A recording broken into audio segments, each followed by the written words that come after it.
Martin n'a jamais été le genre d'homme à se méfier sans raison. Il a toujours cru que la confiance était la base de toute relation. Et avec Vanessa, ce n'était pas différent. Ils partageaient une routine tranquille, faite de petits gestes, de conversations en fin de journée et de rires lors des dîners qu'ils préparaient ensemble. Mais depuis quelque temps, quelque chose avait changé. Vanessa n'était plus la même. Il y avait une froideur subtile, comme un courant d'air glacial que l'on sent, mais que l'on ne voit pas. Elle commença à passer plus de temps sur son téléphone. Si auparavant les messages échangés avec des amis étaient partagés entre rires, désormais ils étaient devenus secrets.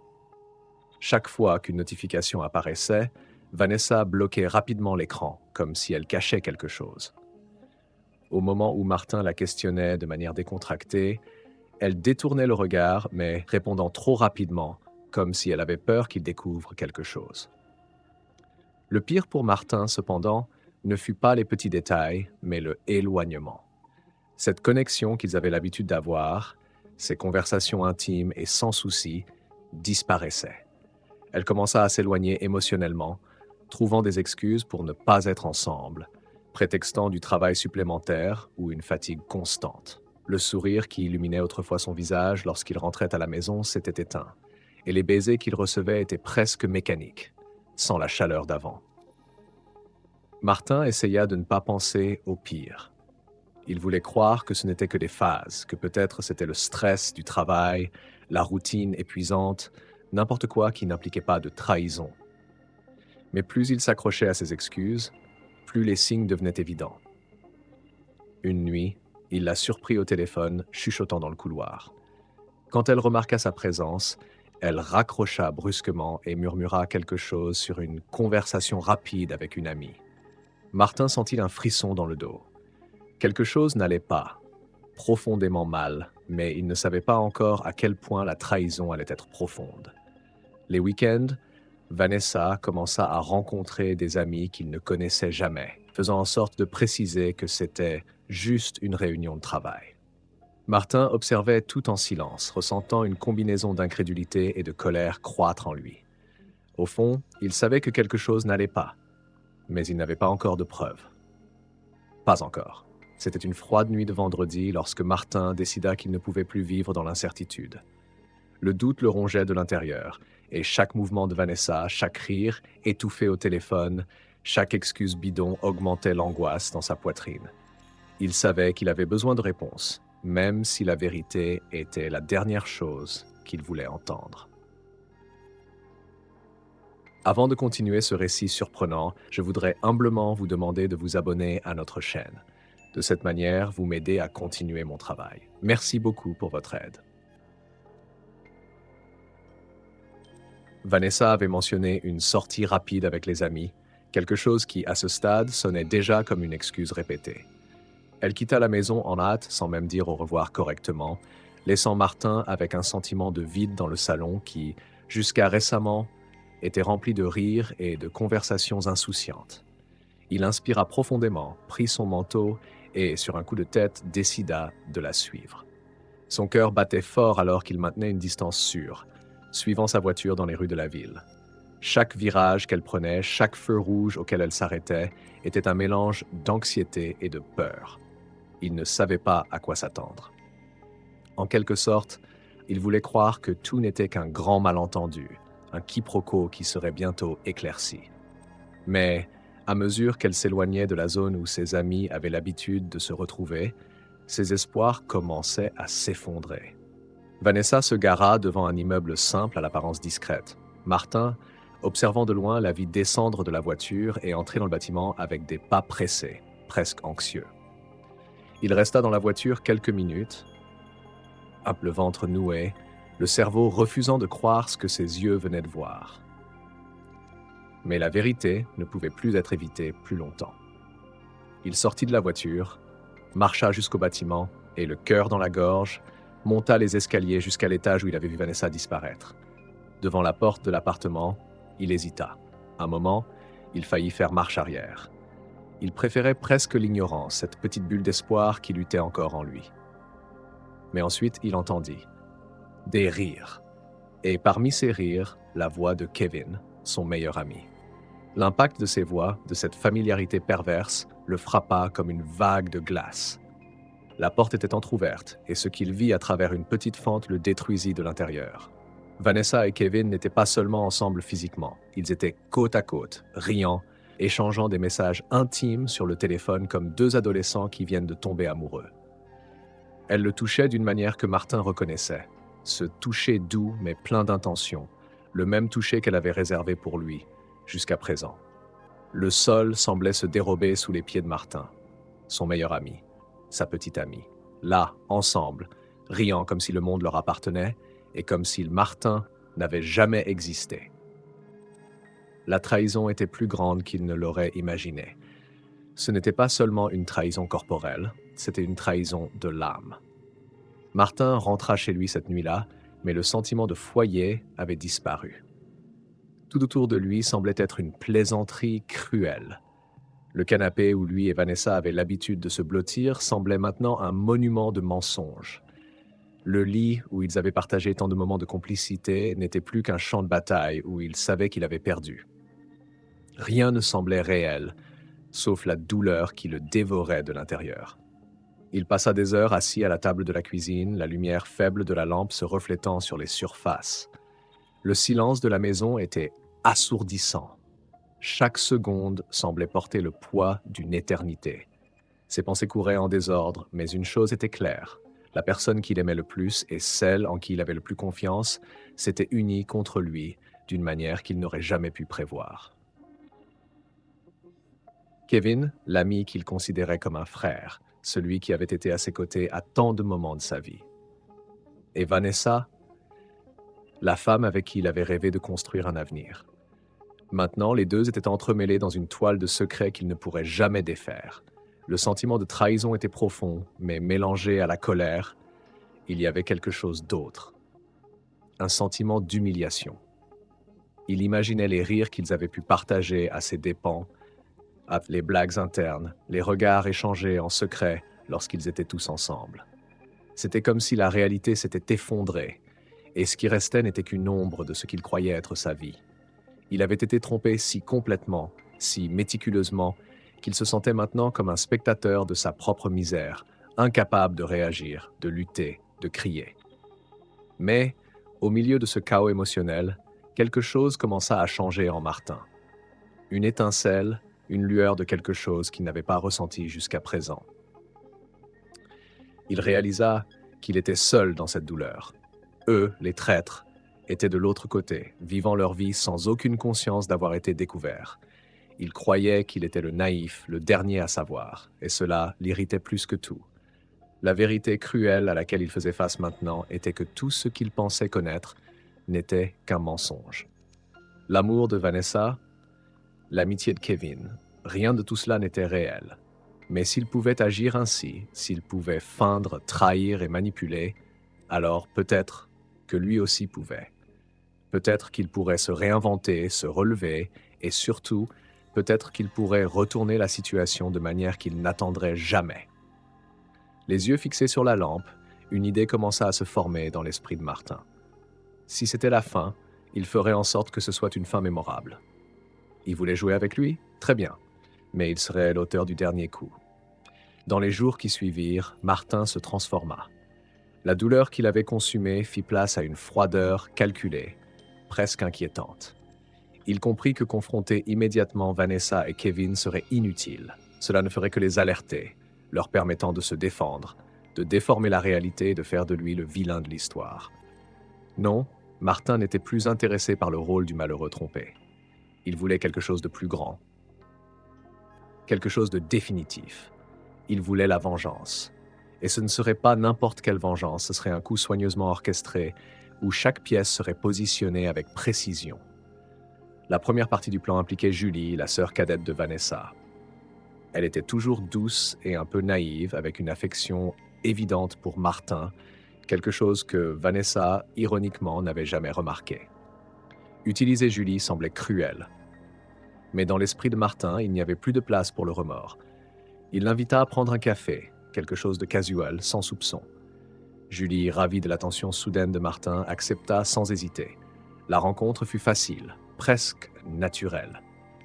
Il utilisa le charme qu'il réservait jusqu'alors à Vanessa.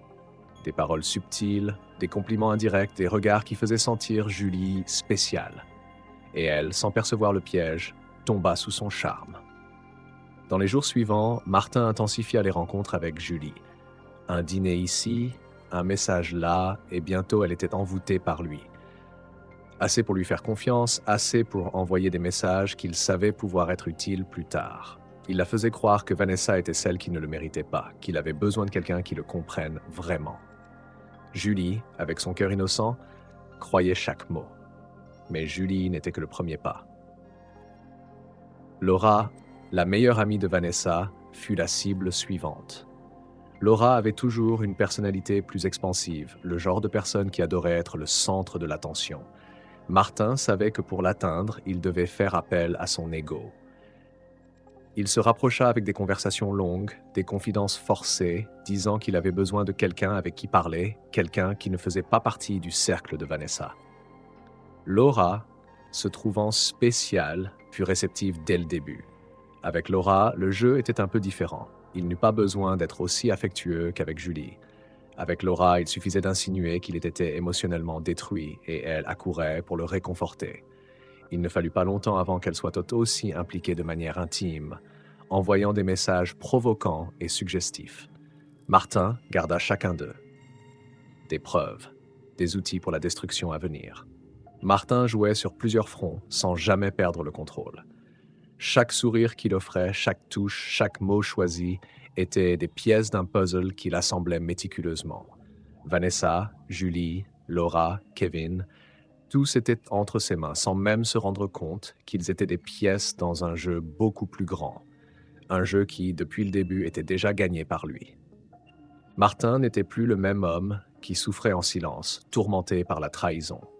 Maintenant, il observait de haut, tel un chef d'orchestre d'une symphonie sombre, dirigeant chaque note, chaque mouvement avec une précision chirurgicale. Ce qui était auparavant uniquement douleur et angoisse s'était transformé en une froide détermination. Il savait que le moment de faire exploser la bombe n'était pas encore venu, mais il était si près d'achever son plan qu'il goûtait déjà la victoire avant même de l'exécuter. Les messages entre lui et Julie, entre lui et Laura, étaient désormais abondants. Des preuves solides que les deux avaient succombé à son piège, prêtes à trahir Vanessa de manière aussi brutale qu'elle l'avait trahi. Mais Martin n'était pas seulement intéressé par elle. Il voulait impliquer tout le monde, faire en sorte que chaque personne participant à cette farce tombe d'une manière ou d'une autre. Il commença à observer Kevin de près, notant chaque mouvement, chaque petite faille dans son déguisement. Kevin, le ami qui avait trahi sa confiance, vivait dans une toile de mensonges qui allait bientôt être déchirée avec une violence qu'il ne pourrait pas prévoir. Il prétendait être le mari parfait pour sa femme, tout en entretenant une liaison toxique avec Vanessa. Kevin ne savait pas, mais chaque fois qu'il se couchait aux côtés de sa femme, Martin était déjà un pas devant, collectant des informations, observant comment il mentait, comment il manipulait. Vanessa, quant à elle, continuait ses rendez-vous secrets, croyant encore que Martin était inconscient de tout. Elle continuait à rire, à mentir, à Julie, Laura et à elle-même, pensant avoir réussi à maintenir les apparences. Mais la vérité est que Martin avait déjà toutes les pièces du puzzle. Tous les messages échangés entre Vanessa et Kevin, chacune des paroles qu'elle utilisait pour justifier ses mensonges, était déjà en sa possession. Martin avait transformé sa douleur en un système impeccable de surveillance émotionnelle. Il était devenu le confident de Julie, l'épaule amicale de Laura, tandis que Vanessa et Kevin poursuivaient leur romance secrète. Tout s'entrelaquait parfaitement, comme une toile d'araignée invisible entourant tous les impliqués. Aucun d'eux ne voyait, mais ils étaient tous pris au piège, incapables d'échapper à ce qui allait arriver. Chaque fois que Martin regardait Vanessa, il ne voyait plus la femme dont il était tombé amoureux. Il voyait une traîtresse, une complice dans un crime émotionnel impliquant toutes les personnes autour d'elle. Son silence, ses mensonges mal racontés, son sourire forcé. Tout cela le nourrissait. La certitude que la vérité, lorsqu'elle serait révélée, serait comme un coup fatal, gardait Martin en mouvement fermement au contrôle de chaque détail. Au final, le jeu était déjà décidé. Kevin, Vanessa, Julie, Laura, tous pris au piège, tous aveugles, tous tombant exactement là où Martin le voulait. La toile était complète. Et bientôt, il tirerait les fils qui détruiraient chacun d'eux, avec une force si dévastatrice qu'elle laisserait des cicatrices qui ne s'effaceraient jamais. Martin sentait que le moment approchait. Le jeu s'était déroulé exactement comme il l'avait prévu. Vanessa continuait de mener sa double vie, croyant que ses mensonges étaient intacts. Kevin, de son côté, était plus négligent que jamais, pensant que sa femme ne se douterait jamais de rien. Julie et Laura, toutes deux tombées dans le piège de séduction de Martin, étaient désormais profondément impliquées, croyant que Martin avait laissé Vanessa derrière lui et qu'il cherchait maintenant quelque chose de sincère avec elle. Mais Martin savait que la fin du jeu ne serait pas seulement personnelle. Il voulait que la chute soit publique, écrasante, définitive.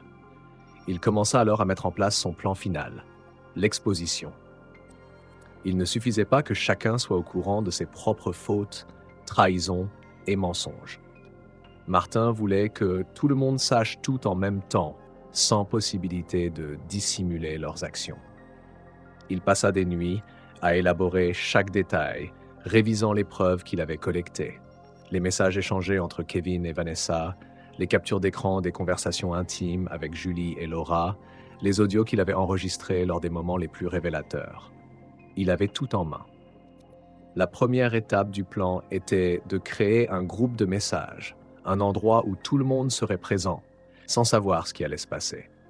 Il inclut Vanessa, Julie, Laura, Kevin et bien sûr la femme de Kevin, qui croyait jusqu'alors vivre dans un mariage stable.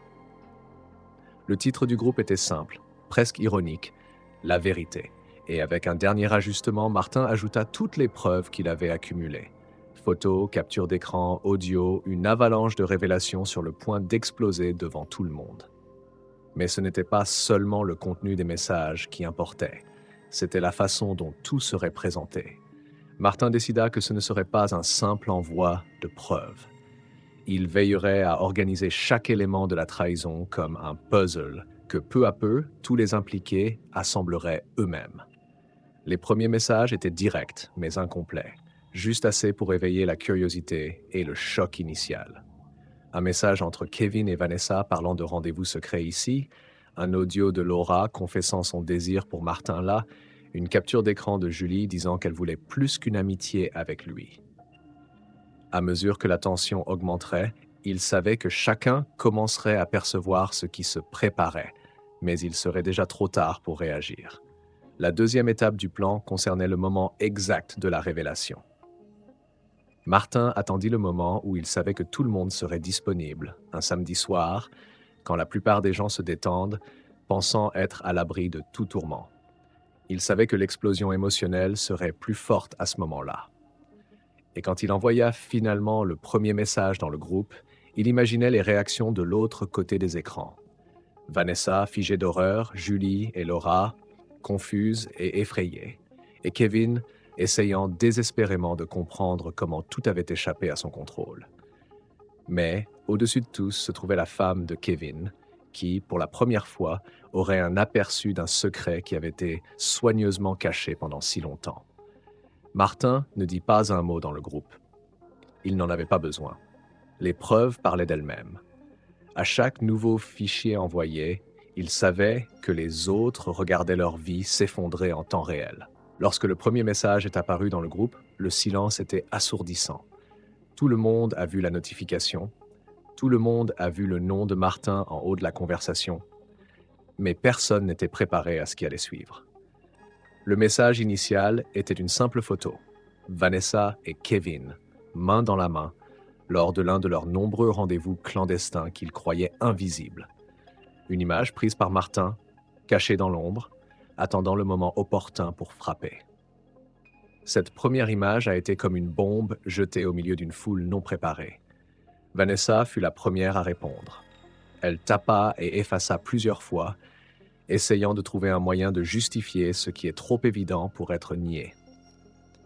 Mais avant qu'elle ne puisse envoyer quoi que ce soit, une autre image apparut. Un échange de messages entre elle et Kevin, parlant du prochain rendez-vous, se moquant de la façon dont Martin et la femme de Kevin ne découvriraient jamais.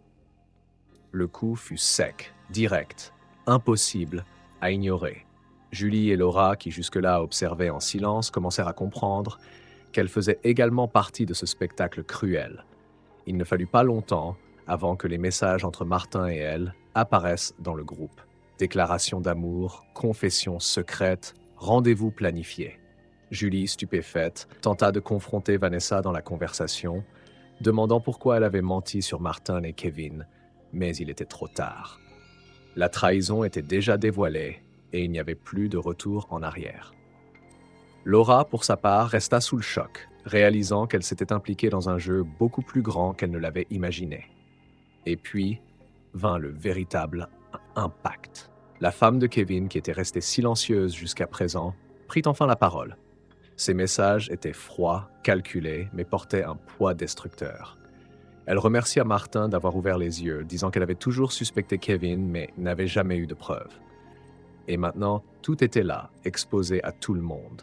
L'humiliation publique de Kevin était irréversible.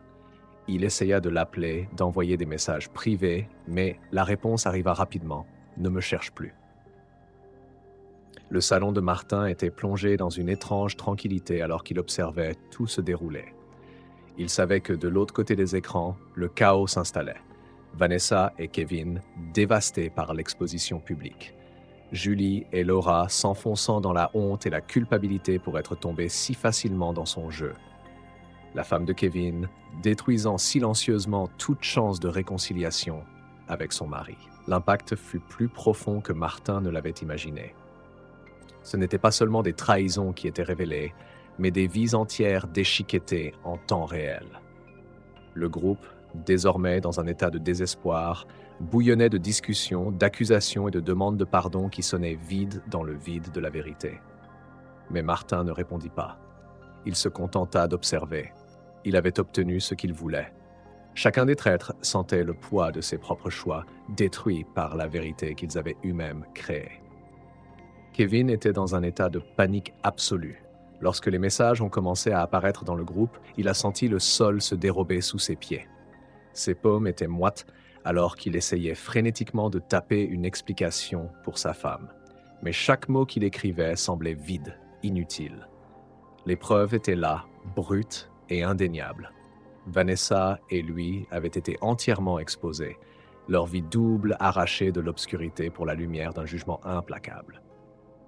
La femme de Kevin, qui avait toujours été la femme calme et contrôlée, est restée dans la même posture, jusqu'à ce moment-là.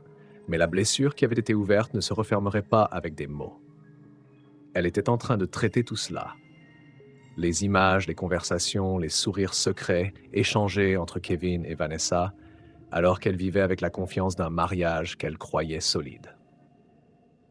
La trahison n'était pas seulement l'acte en lui-même, mais le temps qu'elle avait passé aux côtés d'un homme qui lui avait menti, jour après jour, riant dans son dos, se moquant de sa loyauté.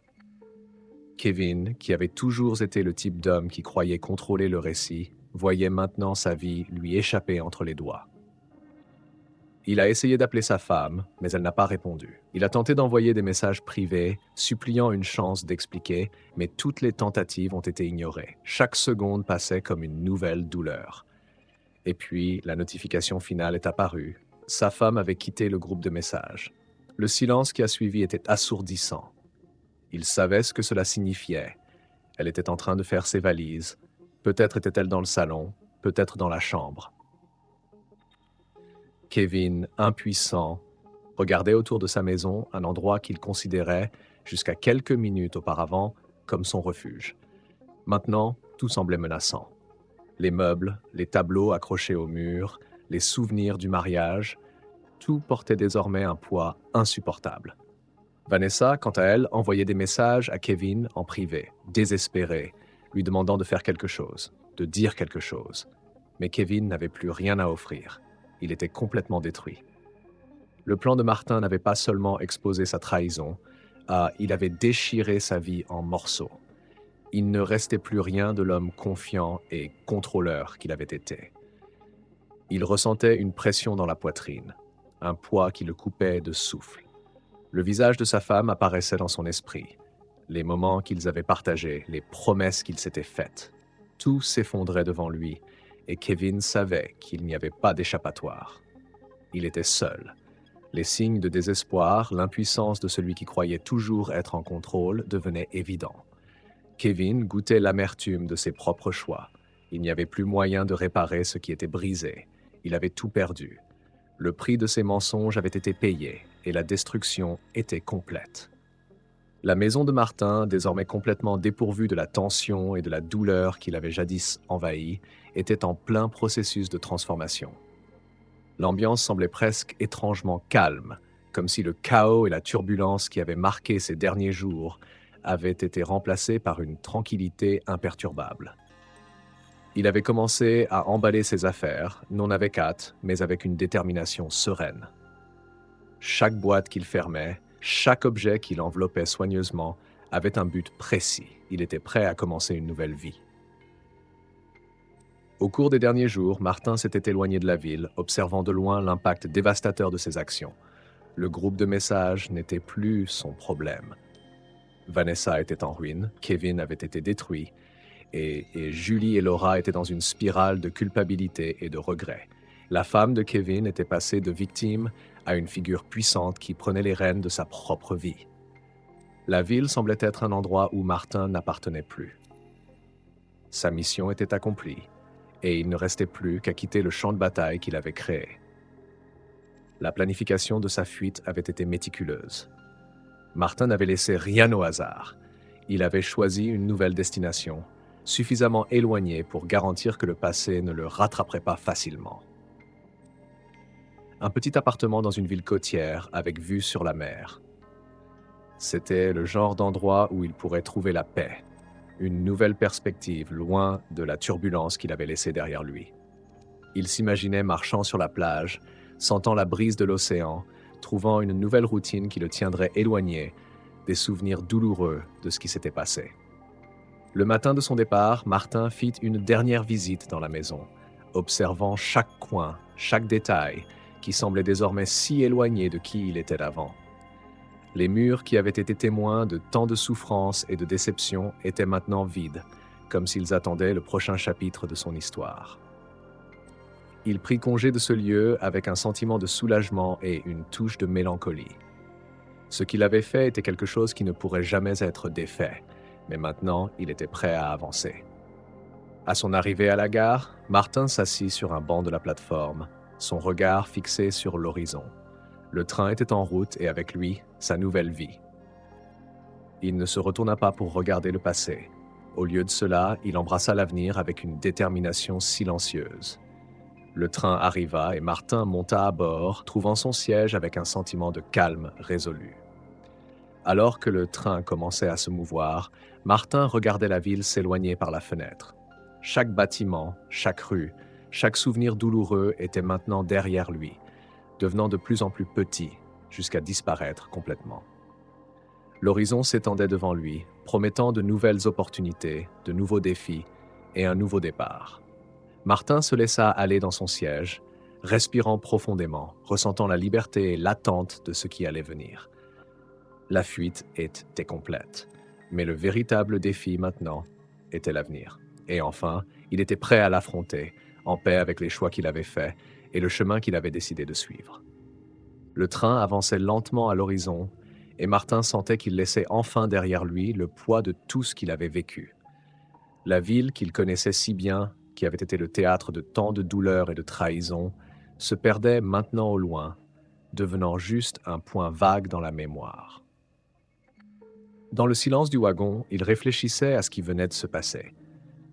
Tous les acteurs de ce jeu de mensonges et de déloyauté avaient été exposés, et maintenant, il ne restait plus à Martin que son acte final, la fermeture définitive de toutes les portes.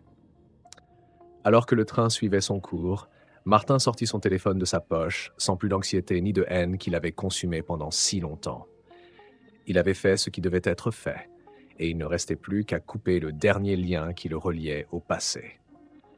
Avec le froid de quelqu'un qui ne ressentait plus de culpabilité, il ouvrit le groupe de messages qu'il avait créé, celui qui était devenu l'épicentre de la destruction de Kevin, Vanessa, Julie et Laura. Les messages étaient toujours là, silencieux, comme la trace d'une tempête qui avait dévasté tout sur son passage. Plus personne n'avait parlé depuis l'effondrement.